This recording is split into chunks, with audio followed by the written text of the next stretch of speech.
Ako nga pala si Andrea. Meron akong kakambal. Ang name niya ay Barbie.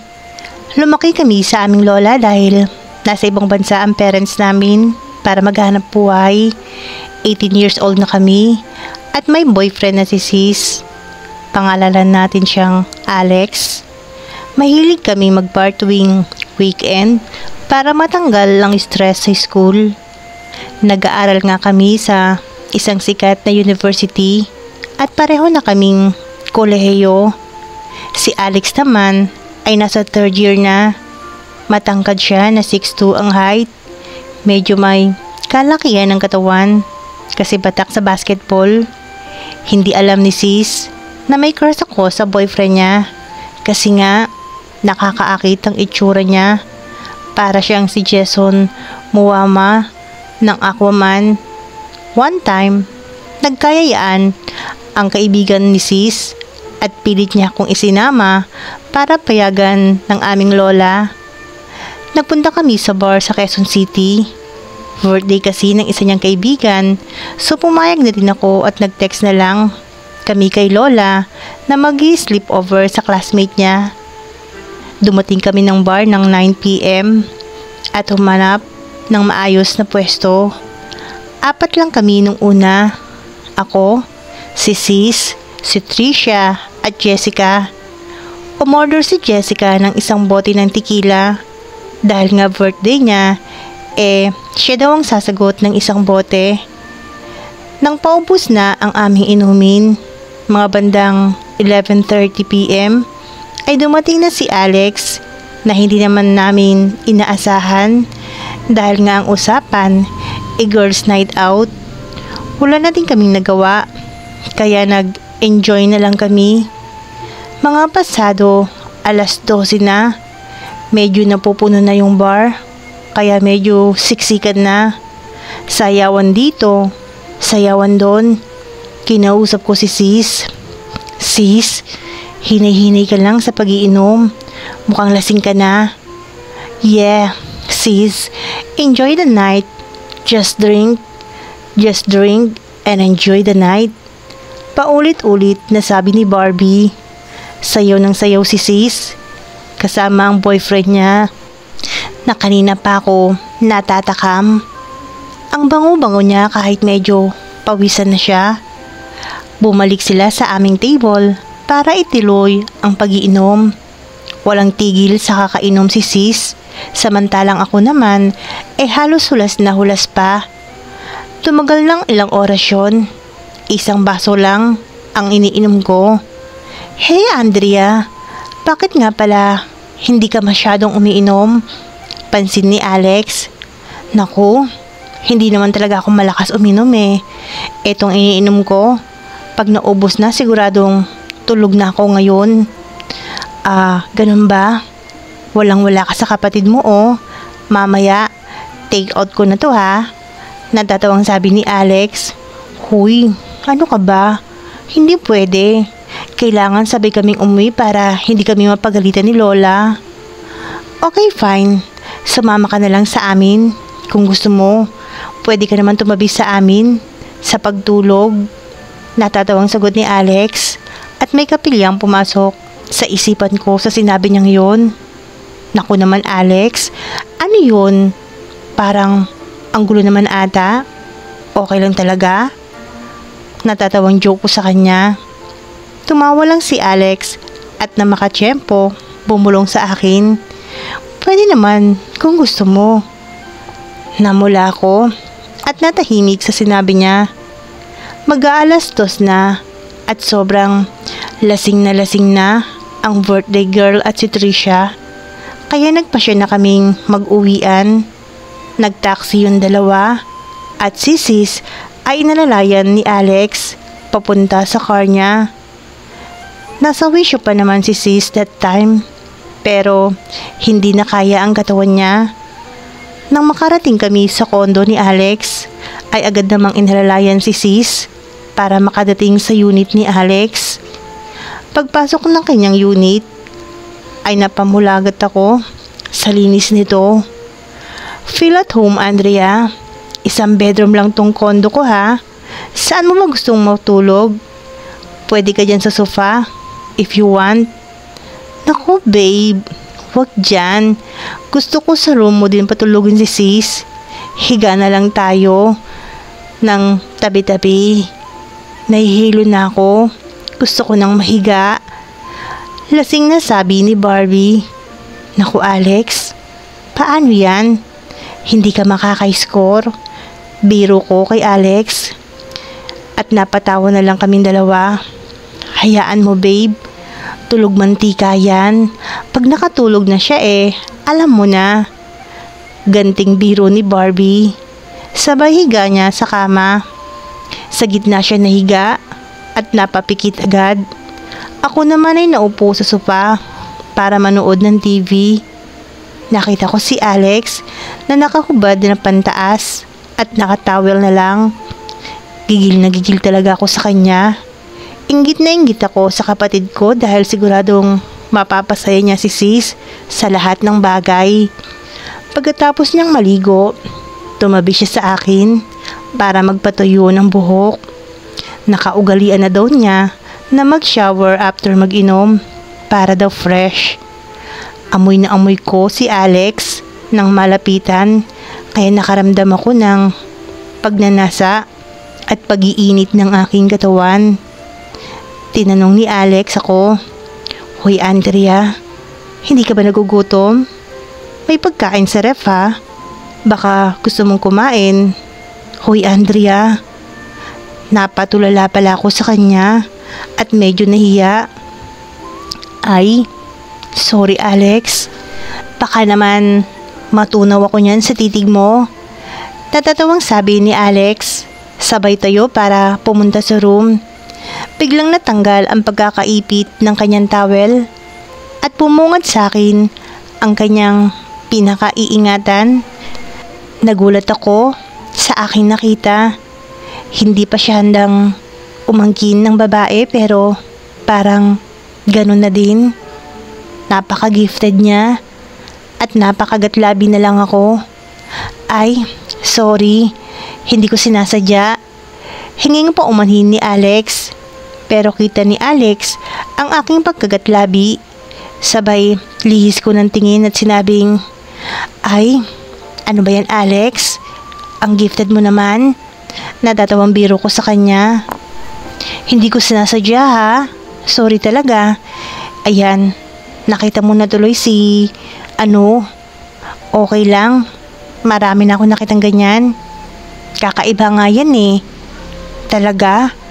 Saan ka nakakita? Sa cellphone mo siguro Natatawang biro ni Alex at biglang nagbukas ang pinto ng room. "Babe, parito ka na." "Oh, Andrea, tumabi ka na lang sa amin ha, para hindi ka na rin mainitan dyan." Sabi pa ni Alex. Itinuloy ko muna ang panonood ng TV for like 5 minutes bago nag-CR para maghugas ng aking katawan. Medyo mainit din kasi ang panahon at lalong nakapagpainit pa ng katawan ko ang aking nasaksihan kanina. Hindi ko pa din kasi mawala sa isip yun, yung pagiging gifted ni Alex.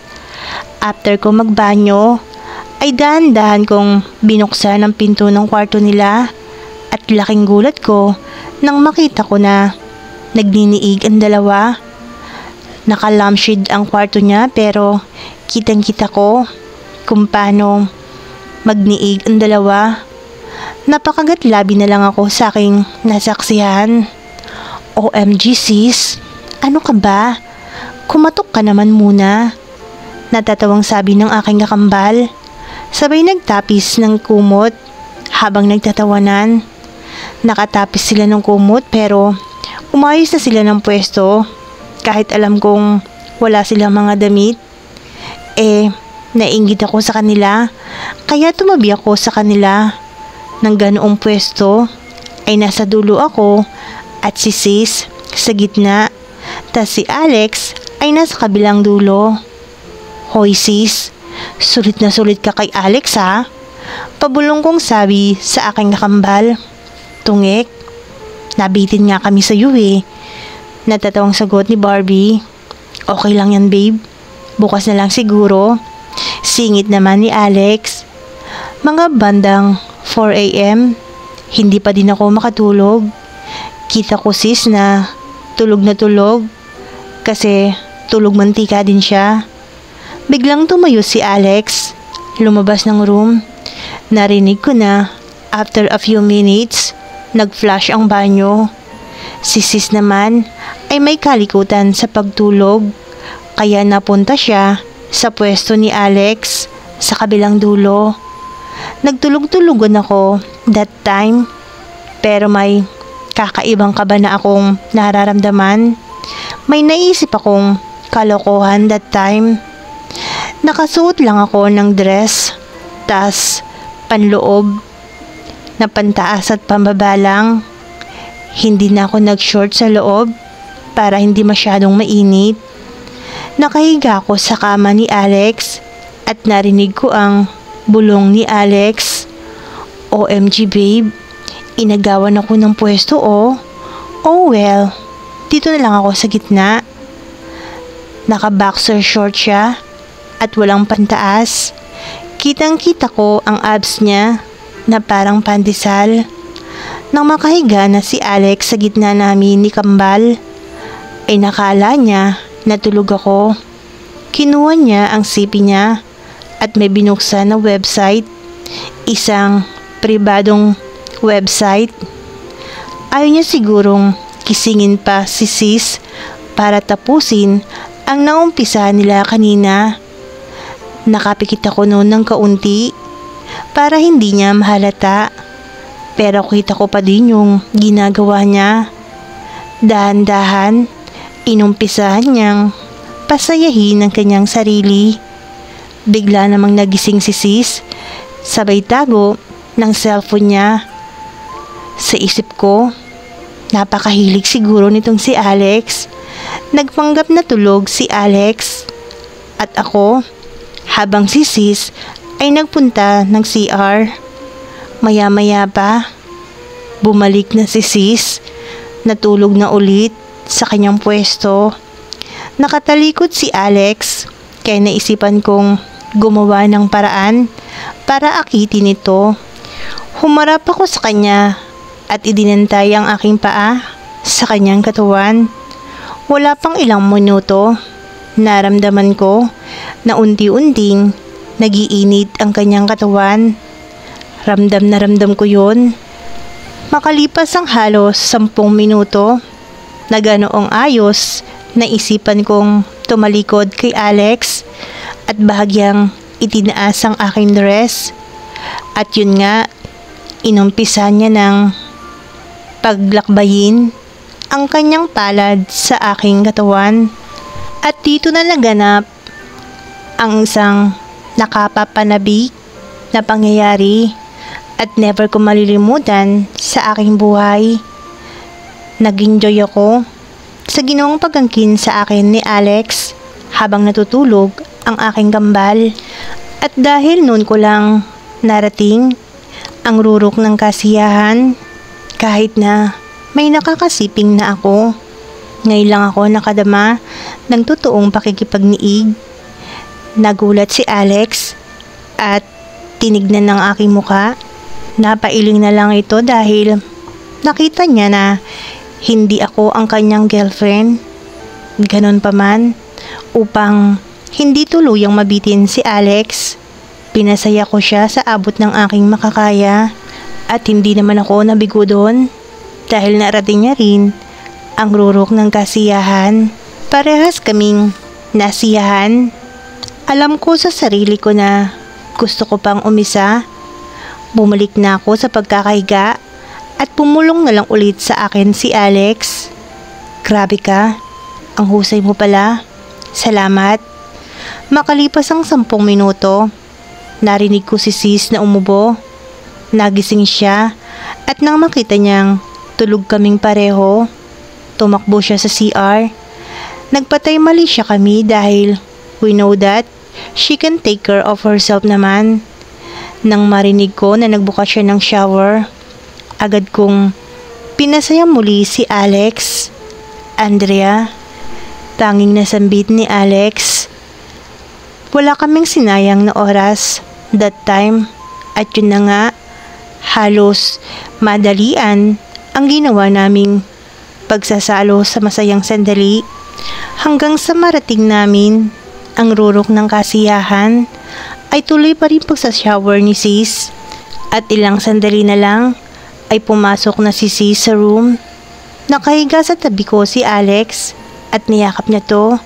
Nakatulog na ako kasi umaga na din. Halos pasikat na ang araw. Pero nagising ako nang nakita ko si Alex na inaangkin niya ang aking kapatid.